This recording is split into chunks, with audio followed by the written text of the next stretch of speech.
नमस्कार साथियों, news two network YouTube channel में आपका स्वागत है।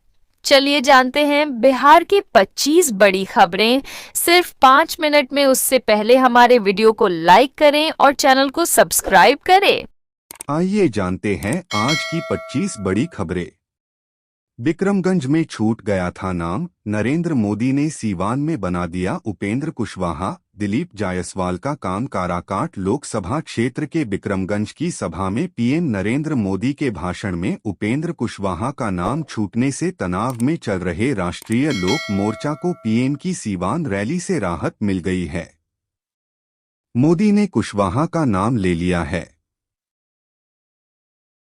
घर में लगा है एसी, मगर बिजली की खपत 50 यूनिट से भी कम। बिहार में चल रहा गजब का खेल। पश्चिम चंपारण के बेतिया में बिजली विभाग ने राजस्व वसूली के लिए अभियान तेज कर दिया है।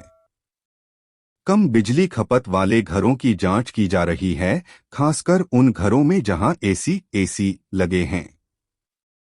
शहरी क्षेत्रों में विशेष छापेमारी चल रही है। मीटर बाईपास कर बिजली चोरी करने वालों के खिलाफ प्राथमिकी दर्ज की गई है, जिससे विभाग को भारी नुकसान हुआ है। मीटर बाईपास कर बिजली चोरी करने वालों के खिलाफ प्राथमिकी दर्ज की गई है, जिससे विभाग को भारी नुकसान हुआ है। बिहार के एक और शहर को मिली वंदे भारत ट्रेन की सौगात। सिर्फ 3.30 घंटे में पहुंचेंगे पटना। बेतिया से पटना के लिए वंदे भारत ट्रेन की शुरुआत एक बड़ी उपलब्धि है। यह ट्रेन 20 जून से शुरू होगी और यात्रियों को 330 घंटे में राजधानी पहुंचाएगी। आधुनिक सुविधाओं से लैस यह ट्रेन बेतिया और आसपास के लोगों के लिए राजधानी पहुंचने में सहायक होगी।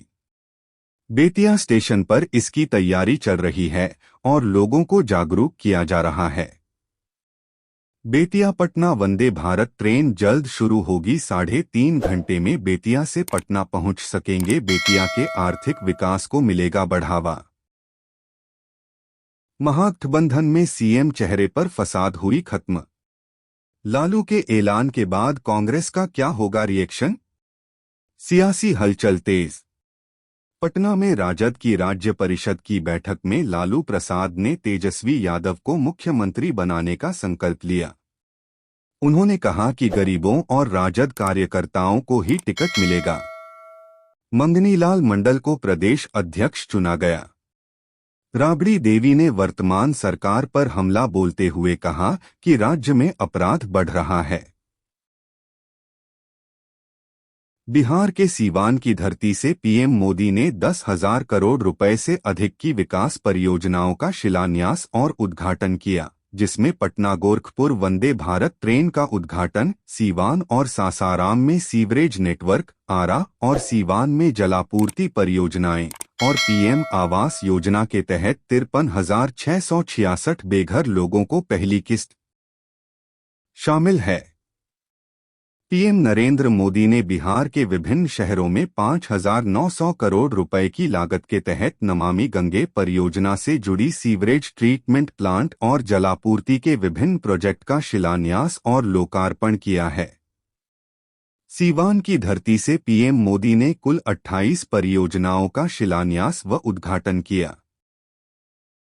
बिहार जल संसाधन विभाग ने राज्य की सबसे पुरानी सिंचाई प्रणाली को आधुनिक रूप देने की बड़ी पहल शुरू की है।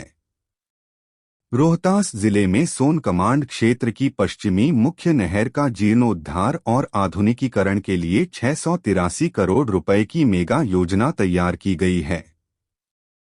यह परियोजना न सिर्फ किसानों को राहत देगी, बल्कि पूरे क्षेत्र की जल व्यवस्था को नया जीवन भी देगी।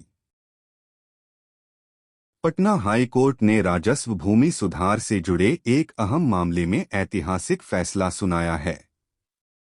न्यायमूर्ति अरविंद सिंह चंदेल की खंडपीठ ने गुरुवार को यह स्पष्ट आदेश दिया कि भूमि सुधार उपसमाहर्ता DCLR के पद पर अब बिहार प्रशासनिक सेवा के अधिकारी नहीं, बल्कि प्रमोशन प्राप्त बिहार राजस्व सेवा के अधिकारी ही तैनात किए जाएंगे। बिहार के सबसे बड़े अस्पताल पीएमसीएच से इलाज के दौरान एक कैदी के फरार होने की घटना ने पुलिस की सुरक्षा व्यवस्था पर सवाल खड़े कर दिए हैं। लूट के मामले में गिरफ्तार आरोपी पुलिस को चकमा देकर भाग निकला, जवान को निलंबित कर दिया गया। बिहार के सबसे बड़े सरकारी अस्पताल Patna medical college and hospital PMCH से एक बार फिर सुरक्षा व्यवस्था को धता बताते हुए एक बंदी फरार हो गया है। यह मामला पुलिस की लापरवाही और अस्पताल में बंदियों की निगरानी पर गंभीर सवाल खड़े करता है। 56 करोड़ की लागत से पटना घाट से पटना साहिब स्टेशन तक बन रही सड़क का निर्माण कार्य मार्च 2026 तक पूरा हो जाएगा। निर्माण पूरा होते ही यह सड़क जेपी गंगा पथ और राष्ट्रीय उच्च पथ संख्या 30 से जुड़ जाएगी। इस मार्ग से लोगों के लिए आवागमन सरल और सुविधाजनक हो जाएगा। पटना सिटी की मंडियों में व्यापार को बढ़ावा मिलेगा। यह बातें गुरुवार को बिहार विधानसभा अध्यक्ष नंदकिशोर यादव ने निर्माणाधीन सड़क के निर्माण कार्य की प्रगति का जायजा लेने के दौरान कही। जिस नदी को माता सीता ने दिया था सूखी रहने का श्राप, उसमें आया भयंकर पानी। लोगों को बचाने के लिए चलाना पड़ा रेस्क्यू ऑपरेशन। बिहार में मानसून की दस्तक के साथ ही बारिश लोगों के लिए आफत बन गई है। गया में देर रात बारिश के कारण अचानक फल्गु नदी का जलस्तर बढ़ गया और इस नदी का पानी सैलाब बन गया। इसके चलते मुफस्सिल थाना क्षेत्र के फल्गु नदी के पूर्वी तट पर 10 से 12 लोग फंस गए। न्यूनतम समर्थन मूल्य पर होगी तेलहन और दलहन की खरीद। 2025 से 26 के लिए रेट लिस्ट जारी। बिहार में न्यूनतम समर्थन मूल्य पर तेलहन और दलहन की खरीद होगी। नेफेड और एनसीसीएफ को केंद्रीय अधिकरण नामित किया गया है। रबी विपणन मौसम 2025 से 26 के लिए चना, मसूर और सरसों राई की कीमतें तय की गई हैं। इस निर्णय से किसानों को अपनी उपज का उचित मूल्य मिल सकेगा। सहकारिता विभाग के अधिकारियों ने इस संबंध में बैठक की। मेरे घर के बाहर गोली चली या चलवाई गई, तेजस्वी यादव के गंभीर आरोप। बिहार की राजधानी पटना के पौष इलाके पोलो रोड में फायरिंग की घटना को लेकर राष्ट्रीय जनता दल राजद के नेता और पूर्व उपमुख्यमंत्री तेजस्वी यादव की पहली प्रतिक्रिया सामने आई है। पूरा वीडियो देखने के लिए आप सभी को दिल से धन्यवाद। ऐसे ही वीडियो देखने के लिए चैनल को सब्सक्राइब करें।